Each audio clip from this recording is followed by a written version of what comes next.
Good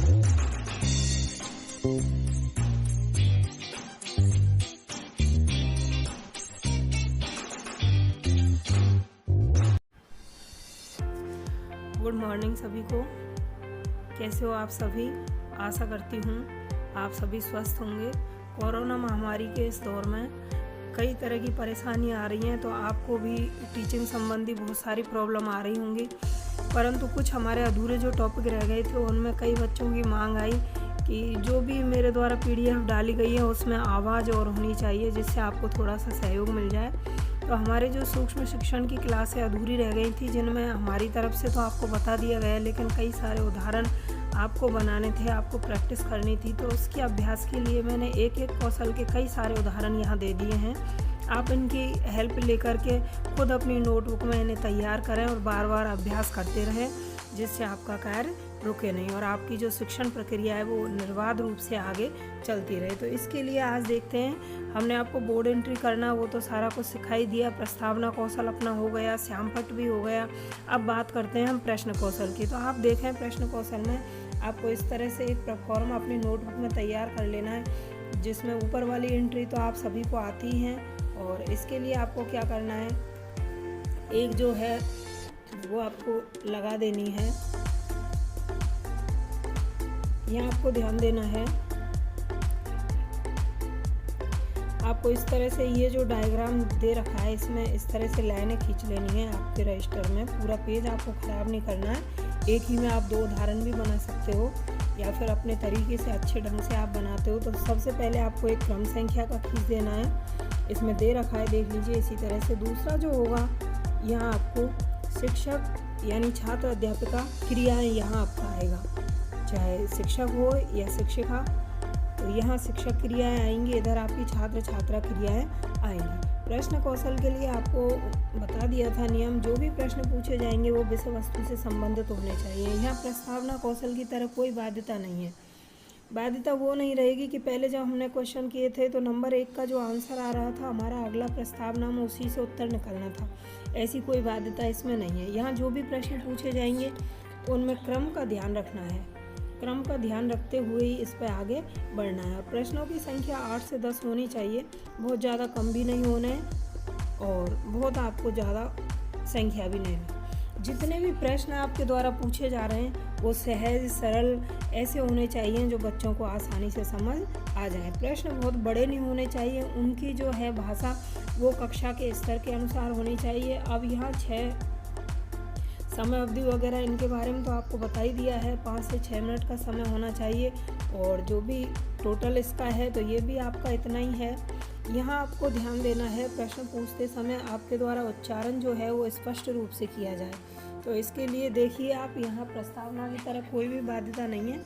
इसमें question आपसे पहला क्वेश्चन पूछ लिया है, उसका आंसर आ गया, तो इसी आंसर से नहीं बनाएं, अगला विषय वस्तु से ही बनाएं। जैसे इसमें दे रखा है, who was first prime minister of India, तो भारत के पहले प्रधानमंत्री कौन थे, तो ये दिया है पंडित जवाहरलाल नेहरू। अब दे दिया है उनका जो दिया है जन्म कहाँ हुआ, इस तरह से आप आगे देख सकते हैं, कब हुआ, क्या उनके पिताजी का नाम है, क्या माताजी का नाम है, तो इस तरह से कोई बाध्यता नहीं है। तो ये हो गया आपका पहला उदाहरण। आगे और भी कई सारे उदाहरण दे रखे हैं, इनमें आप देखते जाएं। एक और उदाहरण दे दिया, और एक विशेष बात ये है, ये जो सारे उदाहरण हैं ये B.Ed वाली कक्षाओं से संबंधित है। आपको थोड़ा सा ध्यान देना है, BSTC वाले बच्चे 1 से 5 तक के उसमें इनको बना लें और अपनी जो विषय वस्तु है उसका स्तर कक्षा 1 से 5 के मध्य ही रखें। लेकिन ये जो कौशल का बनाने का तरीका है ये सभी का एक जैसा होगा। अब यहाँ अगला उदाहरण आप देख लें, जिस तरह से पहले प्रोफॉर्मा बनाया वैसे इसमें बना दिया है। सबसे पहले क्रम संख्या ले लिए, उसके बाद छात्र अध्यापक या अध्यापिका क्रियाएँ, उसके बाद छात्र छात्रा क्रियाएँ, और इस तरह से प्रश्न पूछे गए हैं। यहाँ प्रश्नों की संख्या देख सकते हैं आप, 1 से लेकर 8 तक है। जो भी प्रश्न पूछे गए हैं छोटे छोटे प्रश्न हैं और उन्हीं के हिसाब से छोटे छोटे उत्तर भी दिए गए हैं। अब और भी कई सारे उदाहरण हैं, आप देख सकते हो। इनमें एक उदाहरण और दे रखा है, आप यहाँ देख सकते हैं। इसको जैसे चाहें अपने स्तर पर आप रोक करके देख लें वीडियो को, ऐसा ज़रूरी नहीं है कि इसमें स्पीड के साथ आप आगे बढ़ते रहें। देखिए और भी कई उदाहरण हैं। एक और दे रखा है प्रश्न कौशल का ही ब्लड ग्रुप वाला दे रखा है, जो भी आपका रक्त समूह है उससे संबंधित दे रखा है। और ऊपर वाला जो है इसे तो आप सभी सीख ही गए हैं कि यहाँ आपको क्या भरना है। और बीएड वालों की तो प्रिंटेड डायरी आएंगी, वहाँ केवल आपको पूर्तियाँ करनी रहती हैं, लेकिन बीएसटीसी वाले अभी अपनी जो है नोटबुक उसमें इसका अभ्यास करते रहें।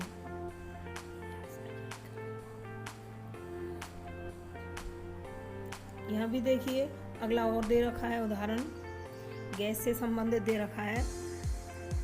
इसमें कई सारी चीज़ें यहाँ भर रखी हैं।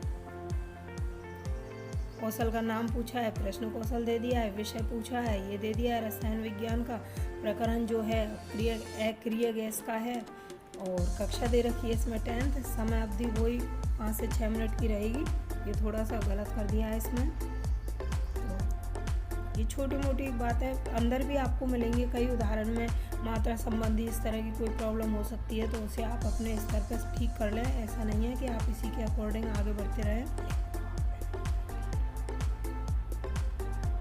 तो और भी कई उदाहरण हैं, आप इनको देखते रहें, आराम से रोकते रहें, इस तरह से देखते रहें।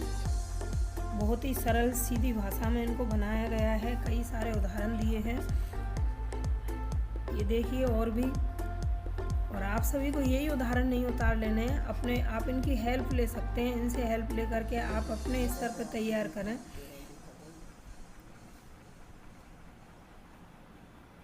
और इनको बड़े ही साफ सुथरे तरीके से बना के अपने पास रख लेना है, क्योंकि एक साथ फिर सारी गतिविधियां नहीं कर पाओगे आप।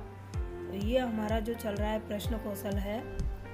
अपेक्षा करती हूँ इन उदाहरण की हेल्प से आपको काफ़ी हेल्प मिलेगी और आप अच्छे से बनाना सीख जाओगे कि प्रश्न कौशल कैसे तैयार किया जाता है। प्रश्न कौशल के बाद हमारा जो अगला होगा वो उद्दीपन कौशल का होगा।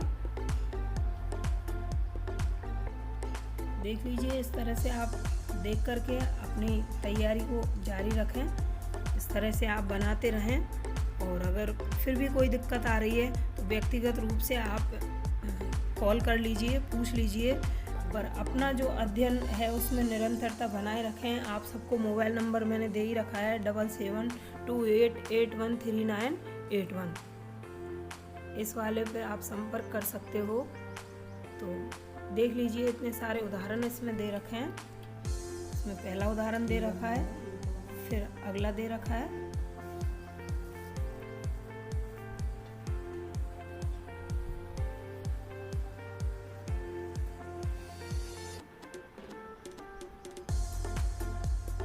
इस तरह से आप इसको फुल स्क्रीन पर करके भी देख सकते हो और इसको छोटे उसमें भी देख सकते हो, जिससे आपको किसी तरह की कोई परेशानी नहीं आएगी। क्लियर दिखाई दे रहा है।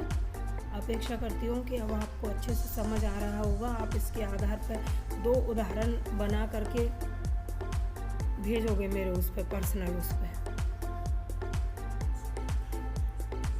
और अपनी नोटबुक में तो बना के रखना ही है, बाद में सभी के चेक होंगे। तो अपना जो अभ्यास है उसे निरंतर बनाए रखें, मेहनत करते रहें, स्वस्थ रहें, घर में ही रहें। और जो भी सावधानी है कोरोना महामारी के दौरान, उन सभी निर्देशों की आप पालना करते रहें।